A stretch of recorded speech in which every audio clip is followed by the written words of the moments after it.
मानव जाति का इतिहास है। माना जाता है कि 1400 करोड़ साल पहले बिग बैंग हुआ, जहां ये पृथ्वी पहली बार बनने की प्रक्रिया शुरू हुई। 450 करोड़ साल पहले पहली बार जीवन अस्तित्व में आया, अमीबा आया। उसके बाद लंबे समय तक खूब घटनाक्रम होते गए। हम कहीं नहीं थे उस समय। 3 लाख साल के आसपास पीछे जाएं तो एक परिवार पैदा हुआ जिसको होमो कहते हैं। होमो का मतलब हमारा परिवार। उस होमो परिवार में एक हम हैं, होमो सेपियंस, क्योंकि हम होमो परिवार में सेपियंस नाम की शाखा हैं। उस परिवार में और भी शाखाएं थी। निएंडरथल एक बहुत प्रसिद्ध, आपने नाम सुना होगा। ऑस्ट्रेलोपिथेकस का नाम सुना होगा। होमो इरेक्टस का नाम सुना होगा। ये सारे के सारे वो जीव थे जो होमो सेपियंस के आमने सामने जिंदा थे और संघर्ष में थे। चुनौती ये थी कि अंत में इनमें से कौन जीतेगा। ये व्यावहारिक तौर पर संभव नहीं था कि ये सारे साथ साथ चल सके। ये बात सुनने में अच्छी लगती है कि सब साथ साथ चले, पर इवोल्यूशन की हिस्ट्री में बहुत व्यावहारिक नहीं होता है। एक सवाल यह भी था कि होमो परिवार का कोई प्राणी क्या चिंपैंजी को, बंदर को, इन सबको हरा पाएगा, क्योंकि उस समय तक ये सारी स्पीशीज लगभग बराबर संघर्ष में चल रही थी। आज से 70,000 साल पहले तक ये सब यूं ही चल रहा था। और फिर एक घटना घटी। उस घटना को सेपियंस किताब के लेखक ने, जिनका नाम युवाल नोआ हरारी है, उन्होंने संज्ञानात्मक क्रांति या कॉग्निटिव रिवॉल्यूशन का नाम दिया। और ये घटना 40,000 साल तक चलती रही। और इस बात पर बड़ा गहरा विचार किया कि क्या वजह थी कि होमो सेपियंस जिंदा रहा, निएंडरथल मर गया। हम मानते हैं कि निएंडरथल वो है जो यूरोप की आज की जो स्पीशीज है उसका पूर्वज था।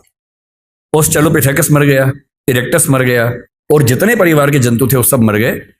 और होमो सेपियंस इन सबसे कमजोर होने के बावजूद बच गया और इतना सफल भी हो गया। निएंडरथल के बारे में उसने लिखा कि अगर आमने सामने आ जाएं तो निएंडरथल होमो सेपियंस को मार मार के अधमरा कर सकता था। वो इतना ताकतवर था। उसके बाद भी खत्म हो गया। क्यों खत्म हो गया? और तब आता है वो सिद्धांत जो आज की इस डिस्कशन की शुरुआत का बिंदु है। होमो सेपियंस इसलिए जिंदा रहा क्योंकि उसके पास भाषा की क्षमता थी। भाषा की क्षमता बाकियों के पास भी थी, चिंपैंजी के पास भी है, बंदर के पास भी है, पर बंदरों पर खूब प्रयोग हुए। बंदर हो, अन्य स्पीशीज हो, तोता हमसे ज्यादा ध्वनियां बोल सकता है, हमसे ज्यादा। इसके बाद भी तोता सफल नहीं हो पाया क्योंकि वो उतना सोच नहीं पाता है। चिंपैंजी की भाषा, बंदर की भाषा, निएंडरथल की भाषा सीमित भाषाएं थी। वो एक आवाज में पूरा एक वाक्य बोलते थे, और ऐसे प्रयोग आज भी होते हैं। अगर आप जंगलों की आवाजें सुनेंगे तो बंदरों की एक आवाज का मतलब एक पूरा सेंटेंस होता है। जैसे एक आवाज का मतलब है कि शेर आया, जैसे एक बंदर आवाज निकालेगा सारे बंदर पेड़ पर चढ़ जाएंगे। फिर दूसरी आवाज का मतलब होगा शेर चला गया, वो सुन के सब उतर जाएंगे नीचे। भाषा वैज्ञानिकों ने वो आवाजें रिकॉर्ड कर ली और एक बार अच्छे म्यूजिक सिस्टम से एक जंगल में जाके आवाज प्ले कर दी, शेर आया। और वो आवाज सुनते सारे बंदर पेड़ के ऊपर चढ़ गए और फिर आपस में देख रहे किसने बोला। और 10-15 मिनट के बाद दूसरी आवाज प्ले की, शेर चला गया, सारे बंदर नीचे उतर गए। एक आवाज, एक वाक्य। इंसान की भाषा की सबसे बड़ी खूबसूरती यह है कि वो डिस्क्रीट भाषा है, विविक्त भाषा है। जिसका मतलब यह है कुछ 25-30 ध्वनियों से, 50 ध्वनियों से हम अरबों शब्द बना सकते हैं और अरबों शब्दों से खरबों वाक्य बना सकते हैं। इतनी लचीली भाषा हमारी है जिसमें किसी भी बात को कहने के 50 तरीके हमारे पास हैं, और ये तरीके इस संसार में किसी और स्पीशीज के पास नहीं है। इसीलिए होमो सेपियंस बन पाया। और आज अगर हम जिंदा हैं, आज हम चिंपांजी से बेहतर हैं, गुरिल्ला से बेहतर है, बंदर से बेहतर हैं, और होमो इरेक्टस से बेहतर है, निएंडरथल से बेहतर हैं, जिंदा हैं, तो इसकी मूल वजह है हमारी भाषा की क्षमता। जो चीजें मुफ्त में मिलती हैं उसकी कीमत हम नहीं समझते हैं। भाषा ऐसी एक चीज है, मुफ्त में मिल जाती है तो हमें लगता है कि ये तो ऐसे ही है। लेकिन जब आप इस नजरिए से समझेंगे कि भाषा ही वो चीज है जो हमें मनुष्य बनाती है, तो शायद इस बात का महत्व ज्यादा अच्छे से हम समझ पाएंगे। भाषा को लेकर झगड़ा जो आज के समय में है, हम आज हिंदी की बात कर रहे हैं, किसी और कोने में कोई किसी और भाषा की बात कर रहा होगा। ऐसा क्यों नहीं होता कि दुनिया में एक ही भाषा होती? ऐसा क्यों है कि भाषाएं बहुत सारी हैं? ना बहुत सारी भाषाएं होती, ना झगड़े होते, सब एक ही भाषा बोल रहे होते। सोचने में कितना अच्छा लगता है। तो ओल्ड टेस्टामेंट में जो यहूदियों का बाइबल का हिस्सा है, उसमें कहानी आती है, उसको बोलते हैं बेबीलोनिया की या बाबिल की कहानी।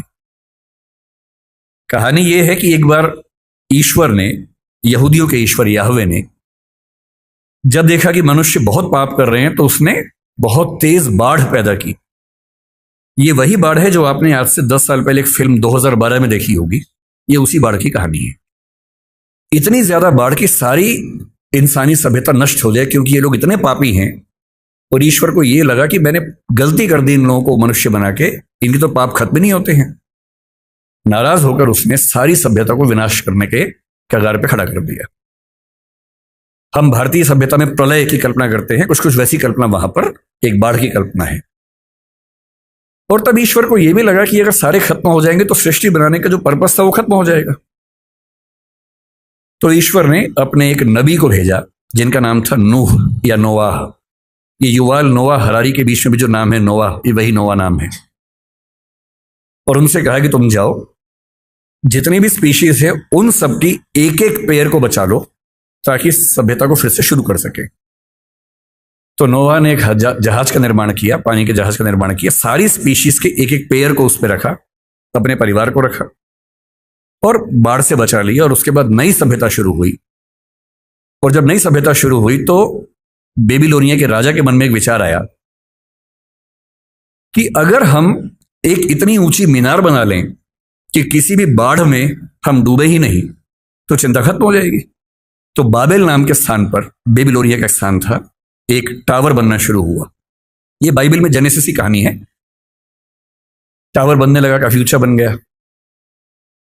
पर बनते बनते ईश्वर को यह लगा कि ये मेरी शान में गुस्ताखी हो रही है, क्योंकि मैं बाढ़ ले आऊंगा उससे बचने के लिए ये मेरे खिलाफ साजिश कर रहे हैं। तो ईश्वर ने क्या किया, एक कमाल कर दिया। उसने उस टावर पर काम करने वाले व्यक्ति और बाकी व्यक्तियों को भाषाओं में बांट दिया ताकि वो एक दूसरे की बात ना समझ सके। और एक कहानी चलती है कि अगर आप चाहते हैं कि सारे मनुष्य एक ना हो तो उनको भाषाओं में बांट दीजिए। और उसके बाद से आज तक सारे मनुष्य आपस में झगड़ा कर रहे हैं। यह कहानी ऐतिहासिक रूप से कितनी सही है मुझे नहीं पता, मिथक है, धर्म की बात है, पर ऐसी कहानियां किसी कंसेप्ट को समझने के लिए बहुत काम की कहानियां होती हैं। और जब मैं भाषा के प्रश्न को देखता हूं तो मैं दो नजरियों से देखना पसंद करता हूं।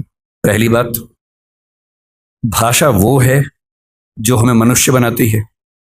और इस संसार में जहां 3 ट्रिलियन या 1 ट्रिलियन स्पीशीज संघर्ष करती हैं, उनमें हमें सबसे ज्यादा मजबूत बनाती है।